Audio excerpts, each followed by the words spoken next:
fiery horse with the speed of light, a cloud of dust, and a hearty Hi-Yo Silver, the Lone Ranger.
With his faithful Indian companion Tonto, the daring and resourceful masked rider of the plains led the fight for law and order in the early western United States. Nowhere in the pages of history can one find a greater champion of justice. Return with us now to those thrilling days of yesteryear. From out of the past come the thundering hoofbeats of the great horse Silver. The Lone Ranger rides in. Come on, Silver. Let's go, big fellow. I'll Silver. Away!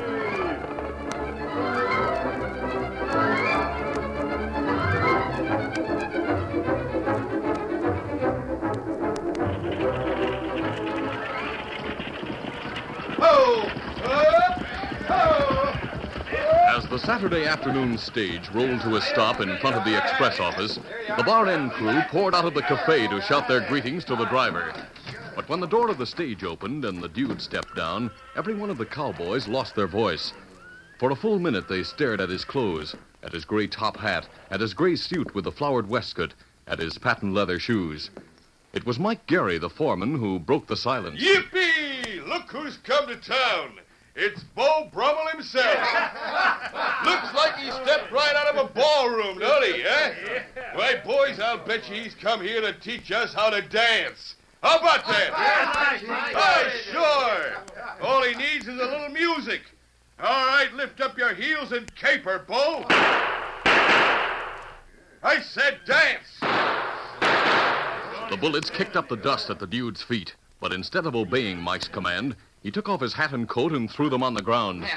If you're any kind of a man instead of the braggart and bully I think you are, you'll drop those guns and settle this with your fists. Well, now, maybe I've got me a wildcat by the tail. I'm calling you a coward. Here's my gun belt, Keno. Keno, Mike. Young ones ask for it. Let's go. It was a good fight while it lasted. The dude was young and strong, and he knew how to handle his fists. But there was power in Mike's punches that couldn't be denied. He finally connected with a solid right to the jaw, and the dude dropped to the ground. Just then, Steve Farnsworth, the lawyer, pushed his way through the crowd. Well, Mike, you really done it this time. Yeah, Steve. Well, I'm not a mite proud of myself. You can't judge a man by his clothes. Youngster has spunk. He has more than that. He has a clear title to the Bar End Ranch. What'd you say? Pay attention. That's Stafford Norris, old Ben Norris's nephew, who inherited the ranch when old Ben died. He knew he'd be coming out here to take over after he finished college. I told you... Why didn't you tell us he'd be arriving today? Because he didn't let me know. Leaping cactus, Steve. I've knocked out my boss. Yes. Well, what do I do now? Pick him up and carry him down to my house. After that, you'd better start looking for another job.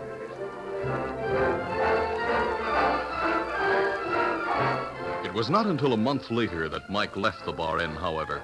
And by that time, the foreman had begun to hope Staff Norris meant to forget their first meeting.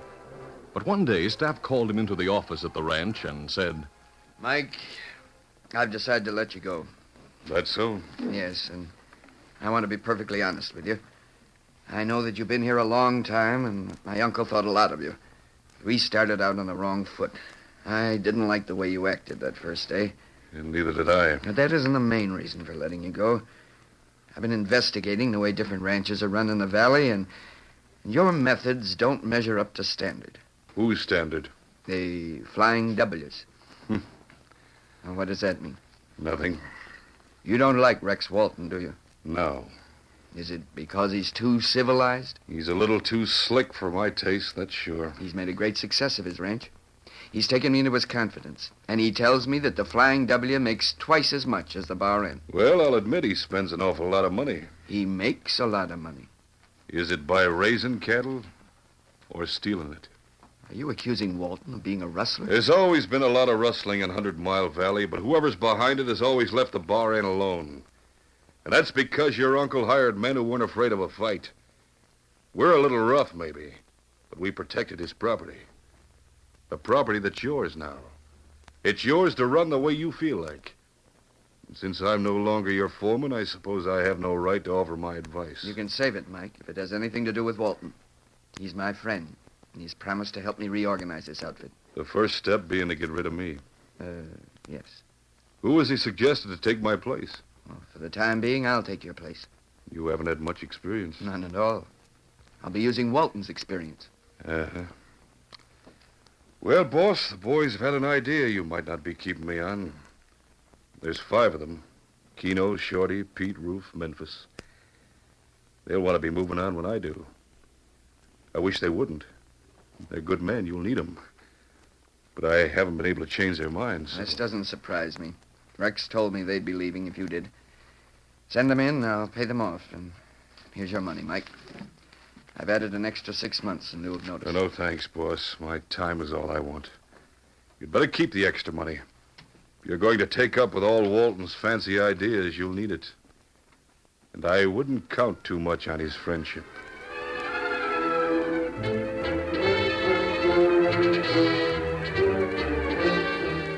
Another month passed. The Lone Ranger and Tonto, traveling south, camped in the hills above 100 Mile Valley one night. Old Ben Norris had been a friend, and they were interested in how his nephew was making out. So after eating, they rode down to the Bar Inn Range on a tour of inspection. What they saw wasn't encouraging. That's the second stretch of fence we've seen that needs repairing. Ah, Not half the cattle there were when old Ben was alive. maybe young fellas sell 'em. Plenty of grass. No reason to cut the herd so drastically. I wonder if young Norris is selling out. Him make big mistake, do that. Bar Inn, fine ranch. He's an Easterner, though. Why don't you take a ride down to the bunkhouse? You know Mike Gary. Have a talk with him, find out what's going on. And that good idea. Or better still, bring him up to the camp. I'd like to talk with him myself. Ah, me find 'em. Get 'em up, Scout. Come on, Silver.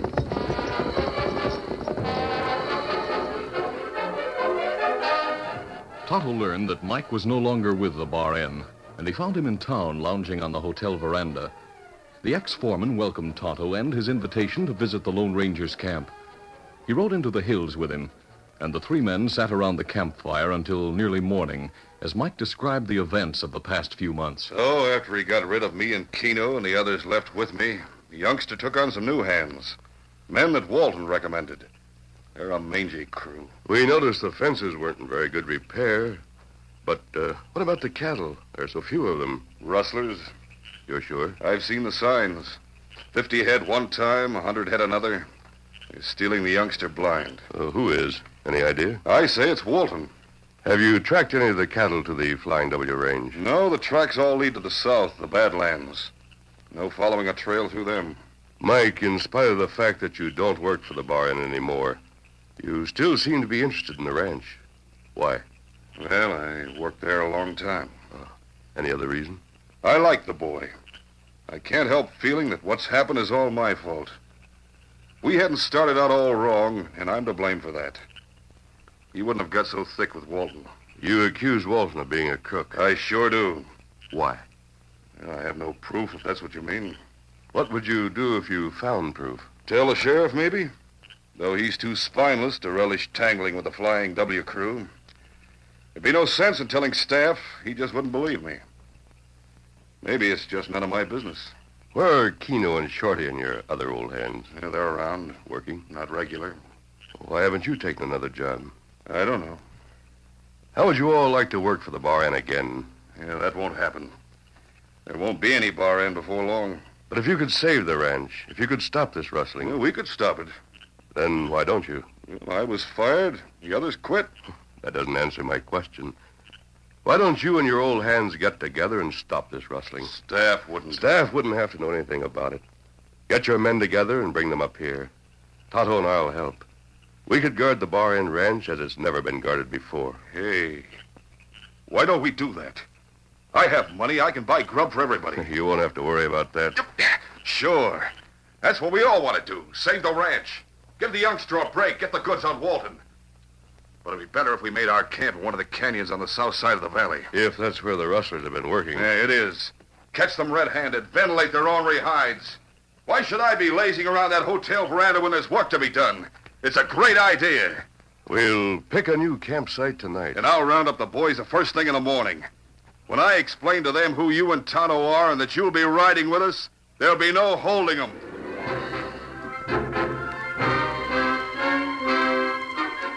The rangeland faded into badlands all along the southern end of the valley, and beyond the badlands were the 100-mile mountains, cut by hundreds of canyons. It was in one of these that the Lone Ranger made his next camp.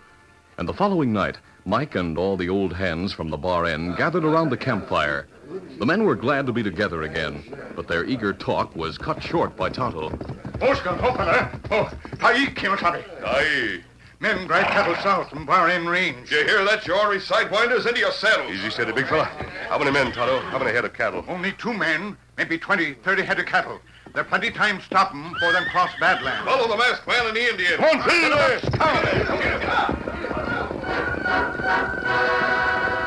With the Lone Ranger and Tonto riding ahead, the cowboys swept out of the canyon and across the badlands to intercept the rustlers. When the 2 men who were driving the herd saw the determined band bearing down on them, they tried to escape, but the Lone Ranger and Tonto easily cut off their retreat. A few shots were exchanged, but the rustlers had no desire for a gunfight with the odds against them. They drew rein and raised their hands. All right, you got us. Mike recognized the men. It's Jones and Shannon. Who are they? 2 of the new Bar Inn hands. The boss gives them a job and they pay him back by driving off his steers. Where's all the cattle you've stolen during the past month, Jones? I don't know what you're talking about. If these 2 have been responsible for all the rustling, then the situation isn't as bad as we thought it was. They couldn't have driven the cattle far. Not in report for work the next day. There's plenty valley and canyon with grass and water and mountains. Where are they, Jones? You can figure that out for yourself. This gun says you're going to help us. No, now wait. All right, start talking. We never drove the cattle past Boulder Creek. You left them there? Yeah. For some more of Walton's coyotes to pick up, huh? Who said anything about Walton? I did. The boss pays your wages, but you take your orders from Walton. What do we do now, mister? We'll hold these 2 men prisoners for the time being. What about the steers? We'll drive them onto Boulder Creek and leave them there. Huh? We want to find out where the rest of the cattle have gone. As Tonto says, there are any number of valleys and canyons in the mountains where they could be pastured. It would take us days to locate the right one. It will be simpler to let this herd lead us there. I get it. Leave them at Boulder Creek. Wait until Walton's men show up and then drive them on. Follow them. It could be that easy. These men should be taken to our camp. Now, that's your job, Keno. Tie them up good and leave them there. Right away, Mike. As for the rest of you, get those steers moving Prado. Time. Run through there.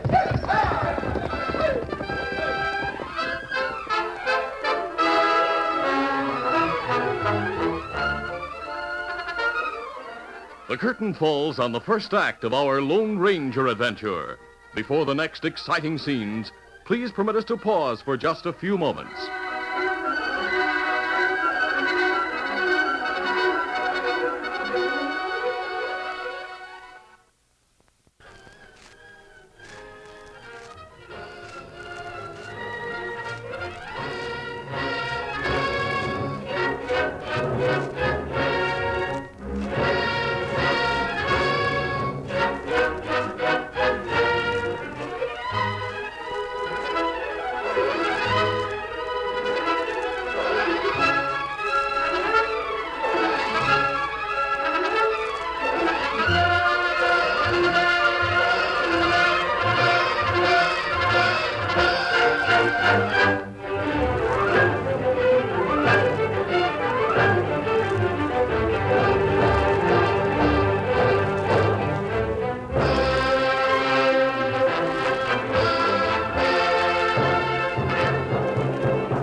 Now to continue.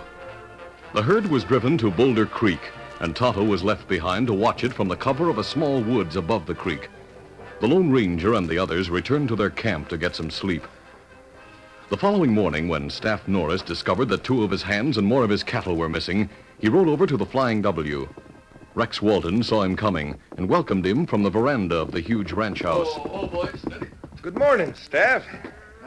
It isn't a good morning for me. Now, before you decide that, come on in and have a cup of coffee with me. Or perhaps breakfast. I haven't finished mine. Have you had yours? Yes, but I'll have another cup of coffee.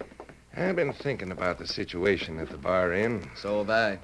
We lost another 25 or 30 head last night. That's too bad. Not only that, but Jones and Shannon went with them. What? Yeah. Here, sit down. I'll pour the coffee. Yes, Jones and Shannon are gone. Yeah, I'm sure you must be mistaken. Into town, perhaps. Or maybe they found the trail of the rustlers and are following them. I doubt it. Not those 2. In spite of the fact that you recommended them, they're not much good. I told you they needed a strong hand. I don't like being a Simon Legree. Well, now, to tell the truth, you don't like being a rancher much, do you? No, I wouldn't say that. Well, I'm saying it for you.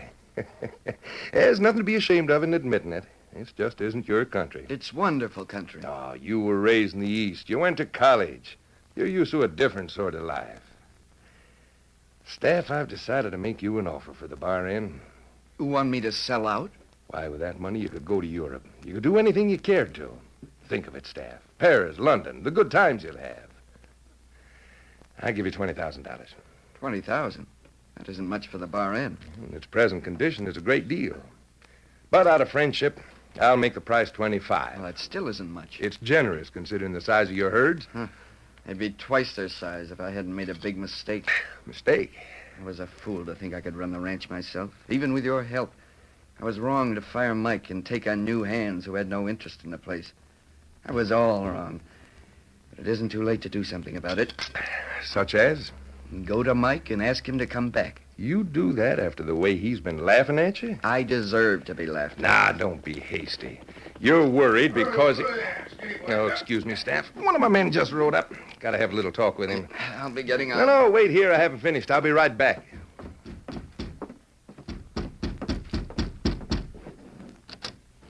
Hello, boss. Why are you here? Well, I had to This tell way you... to my office.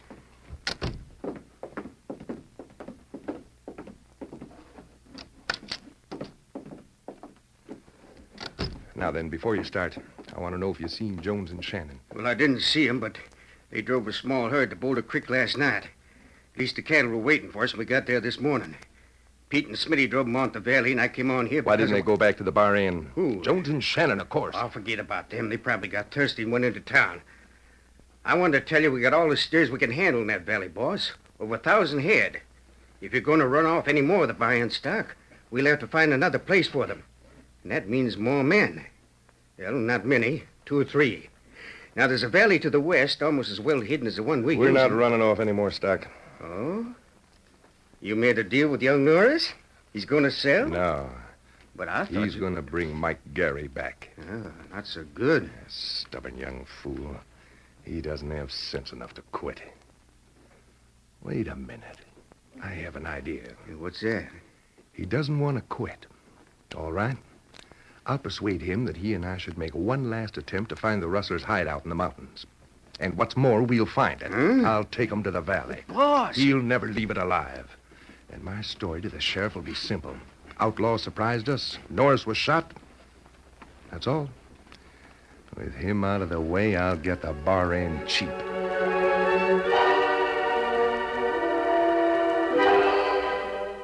As Rex Walton was persuading Staff Norris to search the mountains for the rustlers' headquarters, Tonto rode into the Lone Ranger's camp. Oscar, hold there. Easy, sir. Easy, fella.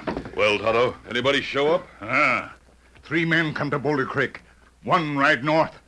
That way. That'd be in the direction of the Flying W. Other 2 drive cattle to hills. Tonto follow them. Them go to valley high in hills. Maybe 20 mile from here. Only narrow pass lead into valley. They're guard there. But me find way to ridge above valley and look down. Yeah, what'd you see? Many cattle. Maybe 1,000 head. Maybe more. Far end stock. Me think so, but it's too far to see Brand. Yeah, they have to be. Do we get the sheriff and take him there, mister? Why should we bother with the sheriff? Those owl hoots won't give up without a fight. I say capture him. Then take him to town and dump him on the sheriff's front steps. We'll do what the masked man says, Keno. I don't think we need the sheriff, Of course not. but we may need more men. How about it, Tonto? There are not many there. Let's go. It better we wait till dark. Take guard by surprise. It easy. High ridge all round valley. There no escape. You sure you can lead us back there at night? Tonto no way. Then we'll ride as soon as it gets dark.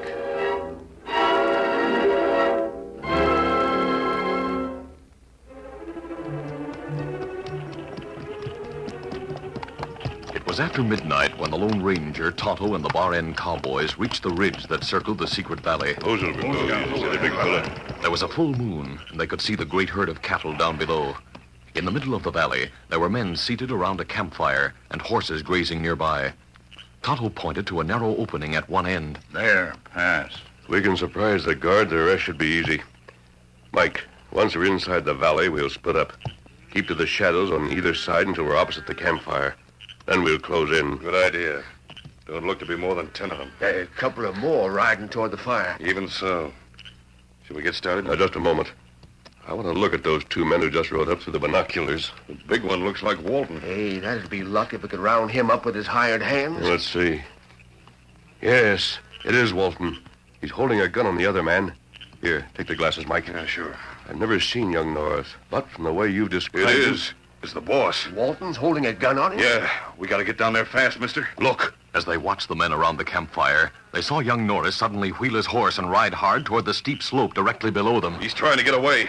If only those coyotes were in range. He's riding in the right direction. Perhaps he thinks he can climb this slope.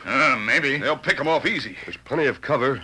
If he were armed, he could stand them off. Look, he's been hit. No, he just jumped off his horse. He's been hit, I tell you. He's starting up the slope, isn't he? Mike. Yeah? You and Tonto and the others get down to the entrance of the pass. Easy, steady, big fella. Take Silver with you, Tonto. And what you do, Kemosabe? I'm climbing down to meet Norris. Hurry. All right, come on. Get him up, down. Come, Silver. As the Lone Ranger started down the steep slope, he caught a glimpse of young Norris dodging from rock to rock as he climbed toward the top. But from the way the rancher moved, he knew he had been hurt. The outlaws had reached the bottom of the slope and were starting up after him. Occasionally, they fired a shot. They were concentrating on Norris, and not one of them saw the Lone Ranger, who took advantage of all the available cover as he made his swift descent. He saw Norris pull himself up to a ledge and collapse behind the shelter of a boulder. A few seconds later, he had reached the young rancher's side. Shoot. Get it over with. I'll shoot, but not at you. The Lone Ranger opened fire at the outlaws climbing the slope. Surprised, they dove for whatever cover they could find. And for a moment, the hillside was silent. You're masked. Aren't you one of them? No, I was a friend of your uncle's. How do you happen to be here? Walton persuaded me he could find the rustlers' camp. No reason why he shouldn't be able to. Those men all worked for him. When we got here, he pulled a gun on me.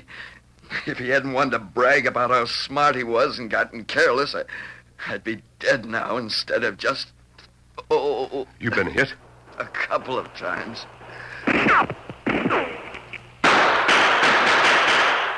I'll see what I can do for you when I get the chance. Right now, I must make Walton's men keep their distance. They're coming after us? That one isn't. You'd better get out of here while you can. I can't move. It's only a question of time before... Wait, there's Walton. Did you get him? Caught him in the arm. Did you hear what I said? Better forget about me and make your getaway. Neither I nor your other friends are forgetting you, Norris. My other friends? Around here? Mike Gary and the men who used to work for you. Mike? And the others? You call them my friends? A book shouldn't be judged by its cover. A man shouldn't be judged by his manners. I give you Walton as an example. Mike and Keno and the rest of them may be a little rough, but they're honest and they're loyal. They'll be proving it in a few minutes. I don't understand. You will. What's happening? Are they coming after us? Your friends are coming after you. Here, I'll lift you up so you can see. Who are those men riding this way? The Bar End crew. The Bar End crew? Yes. There's Mike. And look at Walton running for his horse. He won't get away. None of the others will either. They're giving up. Yes. Now we'll see how badly you're hurt. Oh, I feel fine. I feel wonderful. We'll get our cattle back, and those crooks will go to jail. You said our cattle. Why not?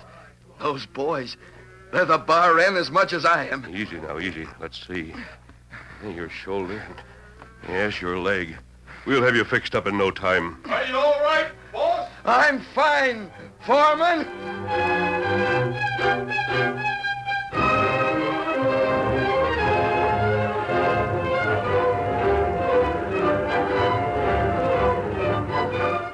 As a result of that night's work, Walton and his men went to jail. And Staff Norris had almost completely recovered from his wounds when the Bar N crew, the old Bar N crew, drove their herd down from the hills to the home range. Staff watched them with one hand resting on Mike's shoulder. Tired, boss? I could watch this all day. The masked man said you should take it easy. Whatever happened to him, Mike? He was around today. I'd like to have seen him. To thank you. Hey, you don't have to do that. Not him. Oh, perhaps I should have given him a reward. And he doesn't want rewards. Why, say, what with all the excitement, I never told you who he is. He said he was a friend of Uncle Ben's. He's your friend and my friend and the friend of everyone who deserves his friendship. He's the Lone Ranger.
This is a feature of the Lone Ranger Incorporated, created by George W. Trendle, produced by Trendle Campbell Enterprises, directed by Charles D. Livingston, and edited by Fran Stryker.